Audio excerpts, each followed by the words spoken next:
I was flipping ribs on the grill when I heard the shrill voice cut through the music like a rusty knife. Excuse me, I turned, and there she was, Margie Davenport. Mid-50s, bob haircut sharp as her attitude, HOA clipboard clutched to her chest like it was the Constitution.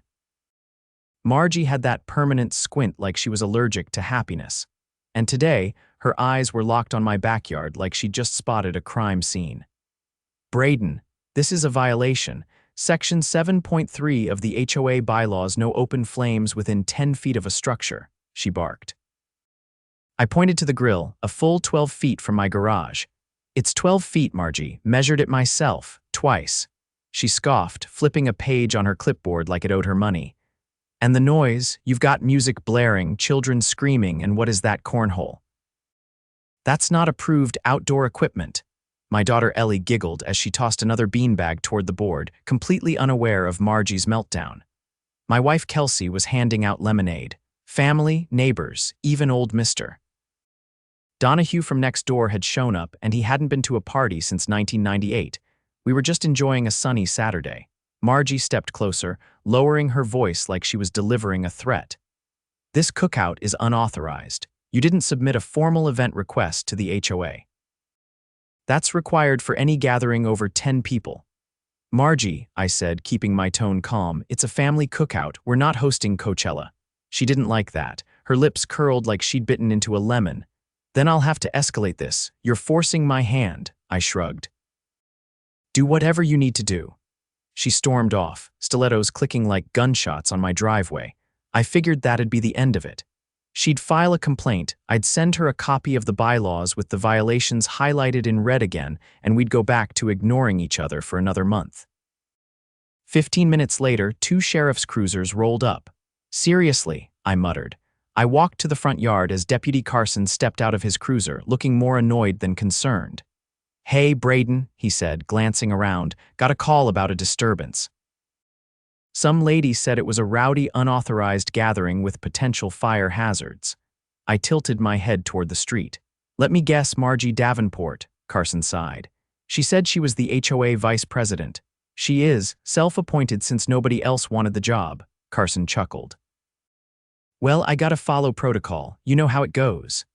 The second cruiser door swung open, and that's when Margie's face turned white. Because out stepped Sheriff Colton Rayner, my little brother. Margie's jaw dropped. You're the sheriff.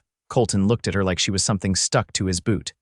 That's right, and you called in a complaint about a family barbecue, Margie stammered. There's open flames, loud music, unauthorized cornhole, Colton raised an eyebrow. Is anyone drinking underage? Parking illegally, blocking traffic, Margie blinked. Well, no, but then why are you wasting county resources? He asked, his voice flat and cold now. That's filing a false report and it's a misdemeanor. Want me to cite you? She turned bright red. I was just enforcing the HOA rules. Colton crossed his arms. HOA doesn't override the law. Next time, try knocking instead of dialing 911 like it's your personal concierge. She didn't know what to say. Just stood there, frozen, while the neighbors slowly drifted toward the front yard, watching the scene unfold. Have a good day, ma'am, Colton said, tipping his hat, and leave my brother's barbecue alone. Margie turned around and practically sprinted back to her house. I looked at Colton. You hungry? He grinned. Starving. Got any of those ribs left? The following Monday, I figured Margie would be licking her wounds and laying low. That's what any rational person would do after getting shut down in front of half the neighborhood by the county sheriff. But Margie wasn't built like that. She didn't retreat, she recalibrated. Just before noon, I was working on the shed roof with my buddy Nate when I saw her walking down the sidewalk with a man in a navy blazer, clipboard in hand, and a tape measure dangling from his belt. They stopped in front of my property line and started pointing at the hedges like they were analyzing a crime scene. Nate leaned over the edge of the roof. Is that a building inspector? Worse, I said. That's Dennis Parlow. HOA's compliance specialist. Dennis had a reputation for being Margie's enforcer. He once fined a guy $200 for using the wrong shade of beige on his mailbox. This guy took bylaws more seriously than most people take the Constitution. I climbed down and crossed the lawn. Something I can help you with. Dennis didn't look up from his clipboard. We're conducting a perimeter assessment. Routine. Margie clasped her hands like she was attending a funeral. We received a report of an unapproved shed extension. And your hedges are growing into the common area. That's a lie, I said flatly. The shed hasn't changed size since I built it 5 years ago, and those hedges are on my property. I've got the boundary survey. Dennis scribbled something. We'll need to see that documentation. Until then, I'm issuing a preliminary citation. On what grounds? Encroachment. Article 4, subsection 6. I narrowed my eyes. You're making that up. There is no Article 4, subsection 6. Dennis blinked. He didn't like being called out. Margie jumped in before he could respond. Brayden, let's not escalate this. Just trim the hedges and submit a retroactive shed update request. It's the proper process. I'm not trimming anything, and the shed's been approved since before you even moved in. Dennis tore a pink slip off his clipboard and handed it to me. You have 72 hours to comply or face daily penalties. I folded the citation in half without reading it and stuffed it in my back pocket. I hope you're ready to prove your imaginary citations in court. Margie's smile didn't reach her eyes. We'll see you there. They left in silence, Dennis's loafers crunching down the gravel like he was stomping out rebellion. Nate just shook his head. This ain't about hedges, he said. No, I said, it's about control.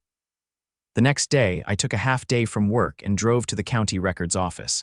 I pulled every document tied to my property, the original lot plat, the boundary survey, the building permits, even the old HOA charter from when the subdivision was first founded. What I found made my stomach turn. 8 months ago, the HOA board had filed a quiet amendment claiming ownership of a 5-foot strip of land that ran along the backyards of 11 houses, mine included. They called it a shared maintenance easement. The problem: they never notified any of the homeowners. It was supposed to go to a vote. It never did. I scanned the signatures.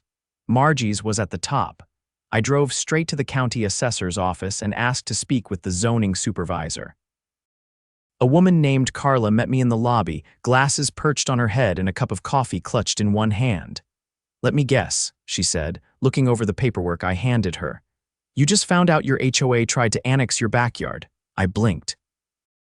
This has happened before. Not often, she said. But when it does, it's usually because someone's up to something shady. You're lucky you caught it. Can they legally do this? Not without a unanimous homeowner vote and a public notice period. Neither of which happened, according to this. Can I challenge it? Carla looked up. You can do more than that. You can nullify it. She helped me draft a formal petition to revoke the easement amendment on the grounds of procedural fraud. All I needed was a third of the affected homeowners to sign. I left with a folder full of legal forms, a list of names, and a fire in my gut. That evening, I went door to door. Most folks were shocked when I showed them what the HOA had done. A few were angry. One guy, a retired lineman named Rick, nearly tore the petition in half signing it because he pressed so hard. By Thursday, I had 9 of the 11 signatures I needed. One neighbor was out of town, and the other, Sadie McCall, was hesitant. I don't want to make waves, she said, standing on her porch in her gardening gloves. I've got enough going on. Sadie, I said gently, if they get away with this, what's next? Your driveway, your porch flowers. They're counting on people being too tired or too busy to fight back. She chewed her lip, then finally nodded. All right, where do I sign? I submitted the petition to the county office Friday morning. Carla promised to expedite the review. That night I got an email. The amendment was frozen pending investigation. Saturday morning, I was hauling mulch when 2 unmarked SUVs pulled into Margie's driveway. 3 men in suits got out, along with a deputy from the county prosecutor's office. It was like a scene out of a mob movie. I leaned against my shovel, watching as they knocked on her door. She answered in her bathrobe, hair half curled, and within 2 minutes they were inside. Nate wandered over from across the street. What's going on? Looks like someone's finally looking into Margie's paperwork. By mid-afternoon, they were walking out with boxes, reams of files, USB drives, a laptop. Dennis showed up halfway through and tried to talk his way past the deputy. Didn't work. He got shut down so fast I almost felt bad for him. Almost. The real fireworks came Sunday morning. I was reading the paper when my phone buzzed with a message from Colton. It was a photo of a warrant Margie's name at the top, issued for falsifying legal documents and misappropriating HOA funds. Turns out, the land grab wasn't just about territory. It was about money. The HOA had applied for a community improvement grant using the newly acquired easement land to inflate their green space percentage. That grant was worth over $25,000. And since no one knew they'd applied for it, Margie and Dennis had been funneling the funds into a maintenance reserve that didn't exist. Colton called me later that night. "She's going down," he said. "You'll probably be hearing from the county board soon. They're investigating the entire HOA." I looked out my window. Margie's house was dark. No porch light, no garden gnome, just silence. "You think they'll dissolve the board?" Wouldn't surprise me. "And if they do, they'll need someone to help set up a new one." I laughed. "Don't look at me. I've got ribs to grill." But something told me this wasn't over. Not yet. By Monday morning, the neighborhood buzz had reached a new level.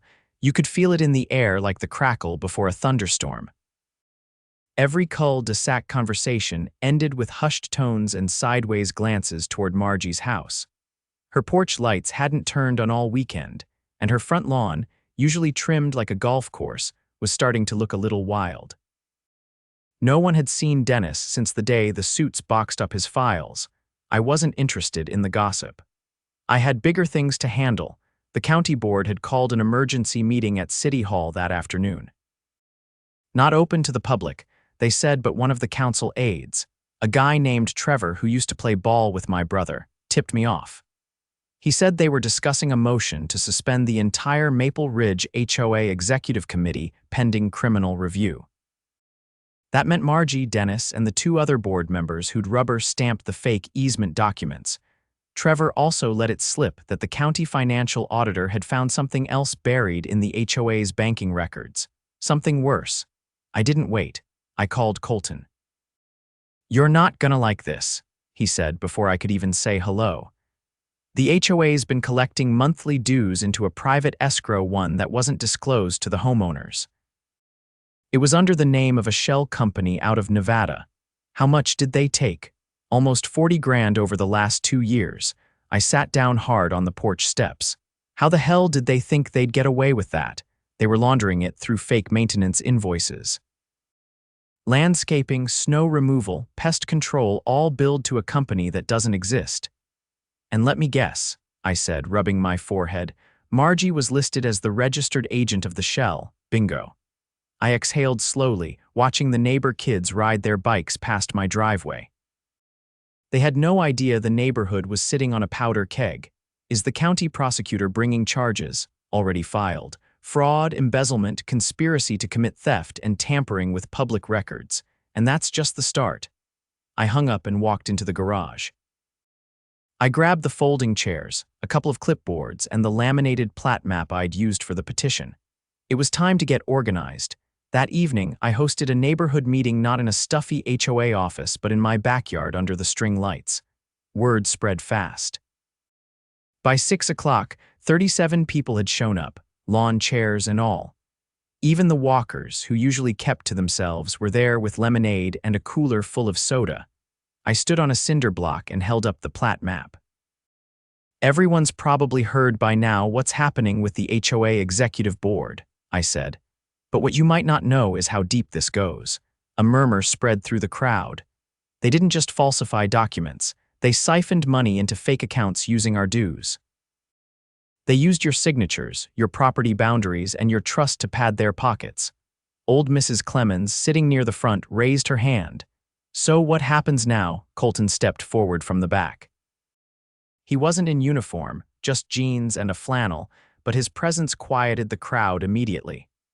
"The board is suspended as of this morning," he said. "They'll be formally removed pending prosecution. The county is appointing an interim oversight committee to manage essential functions. But long-term governance, that's up to you." A few people looked around at each other, uncertain. "So we have to form a new board?" asked a young father near the tree line. "Only if you want to," Colton said. You can vote to dissolve the HOA entirely or restructure it with new oversight. But whatever happens, this time it'll be transparent and legal. I stepped back up. If we do restructure, let's do it right. No secret votes. No more power-hungry volunteers writing rules in the dark. We draft a charter, we set term limits, and we audit everything quarterly. Someone clapped. Then another. Within seconds, the whole yard was applauding. That night, I stayed up past midnight with Nate, drafting a new charter framework. We modeled it off a neighboring community that ran its HOA more like a co-op, rotating leadership, open budgeting, and every decision subject to community vote. By Friday, we had a draft. We called it the Maple Ridge Homeowners Compact. It was 10 pages long, and it included everything from conflict of interest clauses to budget transparency policies. We even added a clause that required any board member to pass a criminal background check. We printed copies and taped them to every front door. Saturday morning, Margie's house was officially listed for sale. I found out from the real estate agent that she'd already fled the state. Dennis had been picked up outside a storage facility 20 miles north with a laptop, 3 phones, and a duffel bag full of burner debit cards. The prosecutor's office was preparing to charge him separately. The final blow came during a televised press conference outside City Hall. The county prosecutor, a stern woman with a voice like gravel, stood at the podium flanked by 2 deputies. "As of today," she said, "we're filing 16 counts of fraud, theft, and conspiracy against former HOA board members of Maple Ridge. The state is also exploring civil forfeiture to recoup stolen funds. We intend to send a clear message: community organizations are not above the law."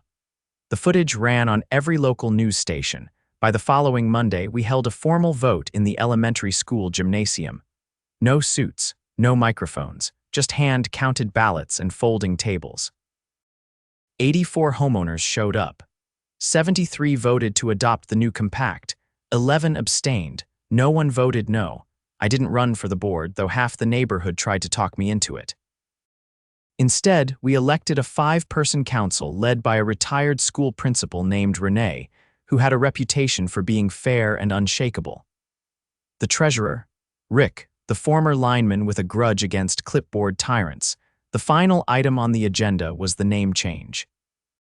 "We're not just fixing what they broke," Renee said. "We're leaving them behind." The new name, Silverwood Commons, no trace of Margie's reign in sight.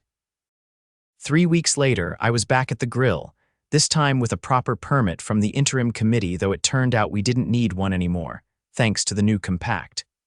The music was playing, the cornhole boards were out, and the whole block showed up.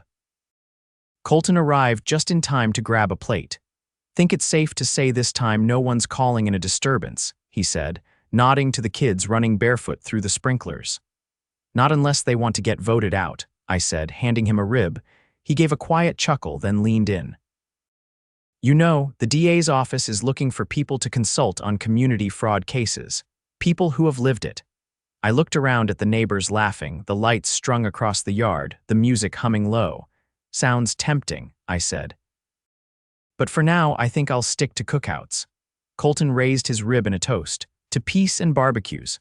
To neighborhoods that fight back," I said. By late summer, Silverwood Commons was running like a well-oiled machine. Renee's leadership brought structure without suffocation, and the neighborhood finally felt like it belonged to the people living in it, not the clipboard dictators who used to rule it like a petty kingdom. But even with the new charter in place and Margie's reign, buried under court filings and archived news footage, the fallout wasn't entirely over. That Monday started like any other. I was cleaning out the garage when a beige sedan rolled up and parked across the street. It wasn't a neighbor's car, and the guy who stepped out wasn't dressed for a block party. He wore a gray sport coat over a sweat-dampened button-down, and he carried a satchel that looked like it hadn't been cleaned since the Clinton administration. He crossed the street with hesitation, glancing at the sidewalk like it might bite him. "You Brayden Cole?" he asked. I nodded. "Depends on who's asking." He pulled out a business card and handed it to me. "Special Agent Lewis Granger, Department of Justice." "Financial Crimes Division." I wiped my hands on a rag. Didn't expect any more federal visitors, thought we were done with all that. We thought so too, Granger said. But the state audit uncovered something we weren't expecting. Mind if I ask you a few questions? I gestured toward the porch. Sure, just don't ask me to give up my lemonade. It's too hot for formalities. We sat, and Granger opened a folder. Your HOA, formerly Maple Ridge, filed for a community beautification grant last year, part of the state urban renewal initiative. Know anything about that? Only that it was fake, I said. They used it to justify grabbing land they didn't own, he nodded. Right, that part's been confirmed, but what we didn't know was that the grant money, those $25,000, was just the start. Turns out there were 3 more grant applications submitted under the HOA's name. 3. 2 were denied due to incomplete documentation, but 1 was approved. A federal infrastructure microgrant, $48,000 wired directly to the HOA's secondary account. I leaned back. Let me guess, the account they never told anyone about. Exactly. And this time, the funds were laundered through a non-existent contractor listed as Western Lot Services. It's a shell company registered to a P.O. box in Nevada. We traced the registration. He paused, flipping over a page. To Dennis Parlow, same handwriting on the articles of incorporation as the falsified HOA documents.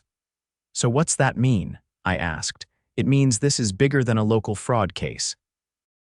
We're looking at federal grant fraud, wire fraud, and conspiracy to defraud the government. You charging them federally, already in motion. Grand jury's been convened. We just needed to verify a few more pieces before we made it public.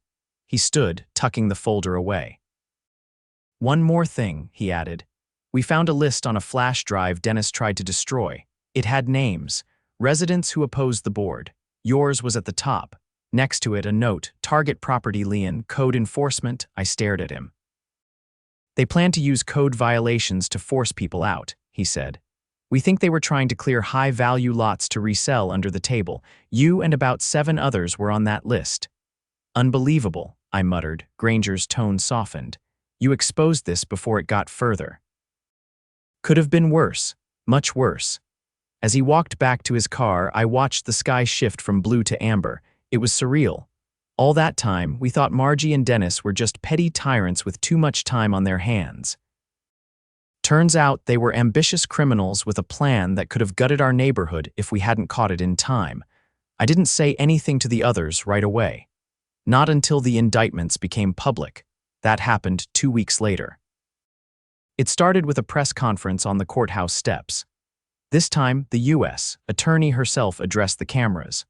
Behind her, a row of officials from the DOJ, the FBI, and the State Financial Integrity Unit.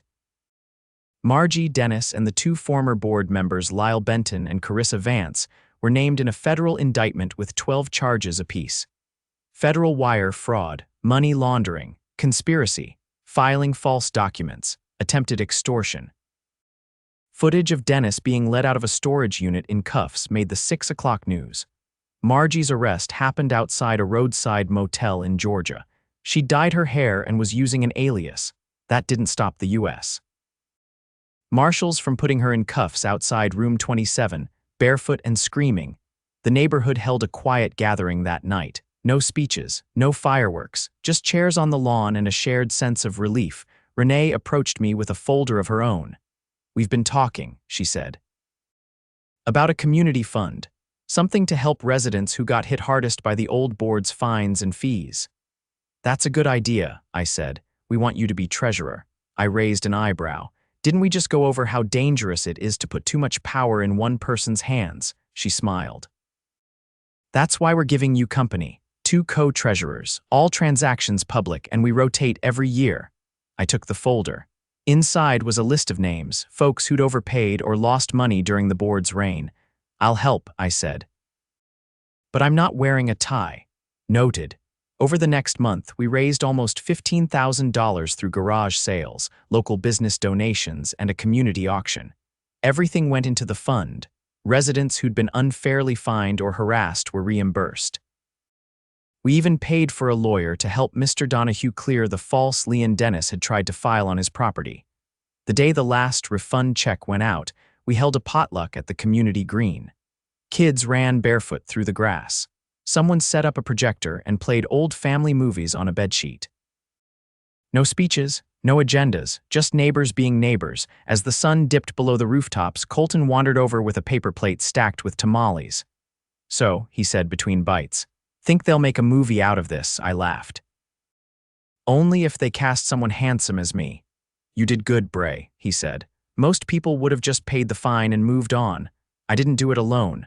"No, but you were the first one to call it what it was." He sat down beside me, watching the kids chase fireflies. "Funny thing," he said. Margie and Dennis thought they were in control the whole time, but they never understood the one thing that always beats fear. "What's that, community?" I nodded. The breeze picked up, carrying the scent of barbecue and fresh grass. Across the field, Ellie was showing Sadie's grandkid how to catch fireflies in a mason jar. Kelsey was helping Mrs. Clemens carry folding chairs back to her porch. Rick was manning the grill like he was auditioning for a cooking show. Silverwood had survived its storm. And now it was stronger than ever. I leaned back in my chair and let the moment settle. No citations, no clipboards, no Karen with a badge, just peace and ribs.